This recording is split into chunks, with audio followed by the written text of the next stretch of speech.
Now this is an overview of the Krebs cycle, the tricarboxylic acid cycle, or the citric acid cycle as it's also known, that's in your book, and I recommend that you look at this drawing and read the caption and follow the steps. But I am going to use the drawing that I produced to show it to you, and it's in the one that's in your notes, but you can relate that to this one as well. This one's a little more complicated than the one that I made, and it includes the enzymes, which you don't have to really worry about. Now this is a close-up again from your book, and it shows sort of what I call the on-ramp to Krebs cycle, and you should look at the caption that talks about this, and I'm going to show you another picture that's a little more simplified after this that sort of tells you what's going to happen. But again, I recommend that you look at this slide from your book. Now this is a more simplified version of the on-ramp as I described it to Krebs cycle. Here you take a pyruvate molecule and it is acted on by oxidized NAD. Electrons are stolen away and stored in reduced NAD, or NADH as it shows up on this drawing. And in that process, what happens is the pyruvate, which is 3 carbons, is broken up into 2 carbons and 1 carbon, a 2-carbon fragment and a 1-carbon fragment. The 2-carbon fragments will attach to a molecule called coenzyme A, which is another relative of ATP that I mentioned earlier. So this is a third or fourth relative of ATP that is involved in this process. And those 2 carbons attach to coenzyme A. When they attach to coenzyme A, you have produced acetyl coenzyme A, which is then going to donate those 2 carbons to the Krebs cycle. The coenzyme A, again, is a relative of ATP. The 2-carbon fragment will donate to the Krebs cycle. The single carbon that's given off as carbon dioxide goes into your bloodstream eventually and is exhaled when you exhale at your lungs. Now keep in mind that we had 2 pyruvate molecules produced excuse me, at the bottom of glycolysis, and we have to account for both of those pyruvate molecules in this process. So we have to follow both pyruvate molecules as they go through Krebs cycle.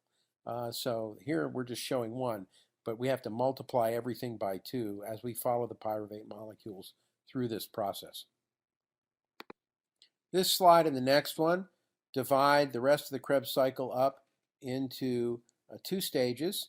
And again, they're in your book. You should look at the captions in the book for more information that might help you understand all of this if this is not sufficient. And so take a look at these slides. And again, I'm going to show you my drawing in a moment, but take a look at these slides in your book and do that. And the next one will have no narration. I'll just show you the slide and then move onward.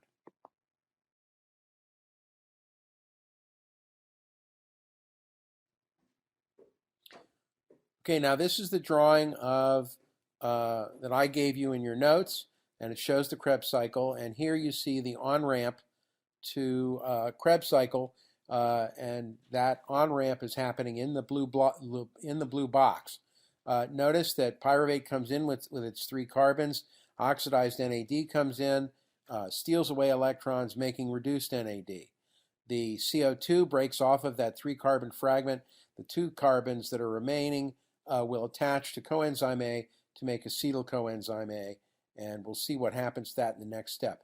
In the subsequent slides, you will see the blue box processing around the Krebs cycle with each step. Okay, here you see the acetyl coenzyme A donating its 2 carbons to a 4-carbon molecule called oxaloacetic acid, which you can see over there on the left-hand side of the blue box. The 2 carbons are donated when you, of course, add 2 carbons to 4 carbons. I hope your math will be sufficient to let you know that you produce 6 carbons. That 6-carbon molecule is called citric acid. This is the same citric acid that we find in citrus fruits. Okay, citric acid, citrus fruits. The coenzyme A molecule goes off and will go pick up another 2-carbon fragment later on and bring it back to the Krebs cycle.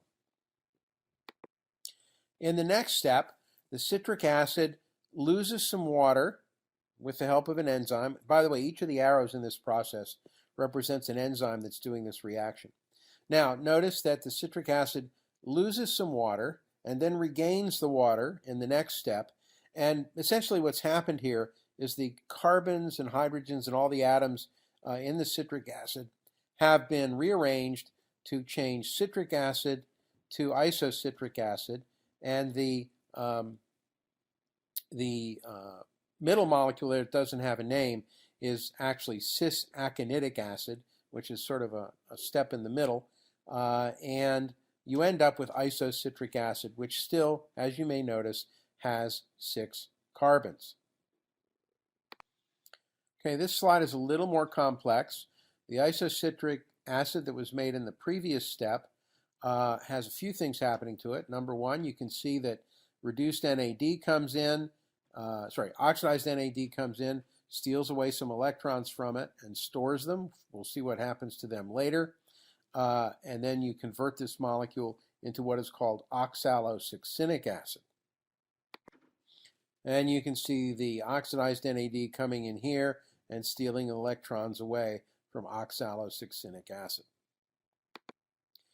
Next, the oxalosuccinic acid, C6 molecule, loses a carbon dioxide, loses a carbon in the form of carbon dioxide, which goes off into the, basically you exhale it later on, and you get a 5-carbon molecule called alpha-ketogluteric acid.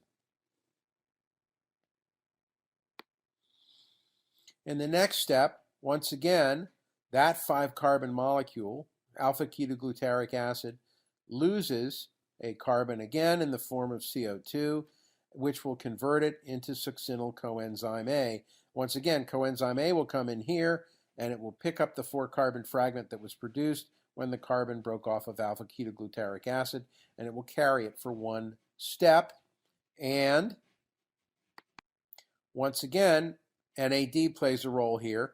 Oxidized NAD comes in, steals away some electrons, and takes 2 hydrogens, picks up 2 hydrogens from the surrounding milieu with it. And this is all part of this process of the conversion of alpha-ketogluteric acid to succinyl coenzyme A.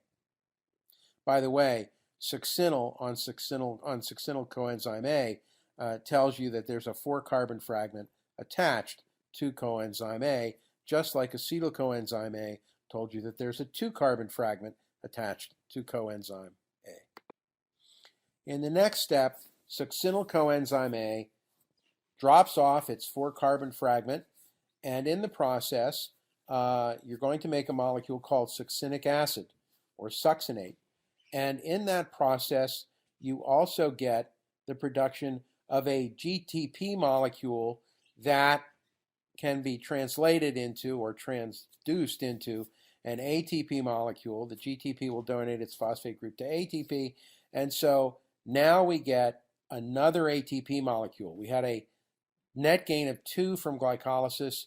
This will give us a net gain of 3, and since we have to go around the cycle again with the other 3-carbon fragment from pyruvate, we will get 4. So we're going to get 2 more ATPs out of this once we go around the cycle twice, and again the product is succinic acid. Now, in lab in a couple of weeks, you are going to do an experiment which basically will take succinic acid and turn it into fumaric acid, which is the next reaction in the sequence. And here you can see the ATP being produced from GTP, GDP and GTP and ADP and ATP. You get that as an end product. And here you can see the ATP being produced that I mentioned in the previous slide. Now here is the reaction that you're going to study in lab in a few weeks. The succinic acid that was made in the previous step has water added into it, and there's an enzyme that does this. The enzyme that does this is called succinic acid dehydrogenase, or succinate dehydrogenase. And what will happen is that the hydrogen ions will be added to another molecule that I mentioned earlier called oxidized FAD.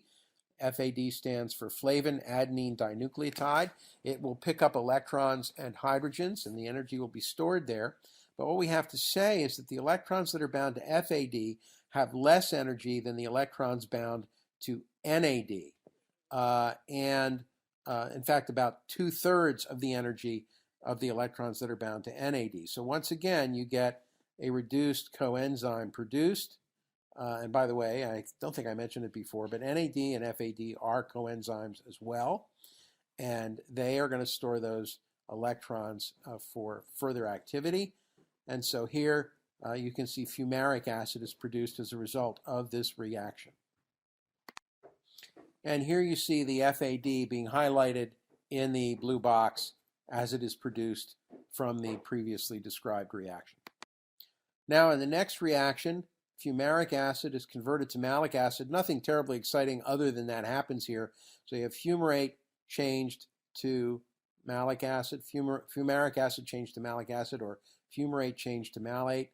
And again, notice that we're now at a C4 molecule. A 4-carbon molecule has been produced here.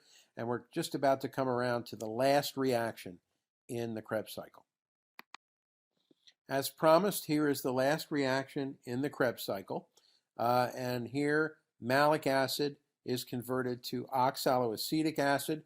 And I would remind you that oxaloacetic acid was the first molecule that showed up in the Krebs cycle. This is the molecule to which the 2 carbons from acetyl coenzyme A were added to make the 6-carbon citric acid.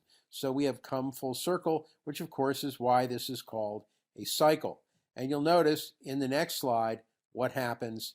And again, you'll see a familiar face show up in the next slide. And that familiar face is oxidized NAD coming in and taking away some more electrons from malic acid, which will finish the conversion of malic acid to oxaloacetic acid and bring us around again to the beginning of the Krebs cycle. And remember, we have to go around again to account for that other pyruvate molecule that came off of the bottom of glycolysis after the breakdown of glucose. Now down here in the red box, you will notice that 1 turn of the cycle yields 1 ATP, 1 reduced FAD, and 3 reduced NADs, and add to that the reduced NAD that was produced by the on-ramp to the Krebs cycle. So that's really 4 NAD reduced made during this process. And just as a reminder, you can see in the green box that for 2 turns of the cycle, you have to go through 2 turns of the cycle to account for the molecule, the full molecule of glucose. That's 1 turn for each of the 3 carbon fragments from pyruvate, and you also get 1 reduced NAD for every pyruvate that's shuttled into the Krebs cycle. Keep that in mind, it's very important.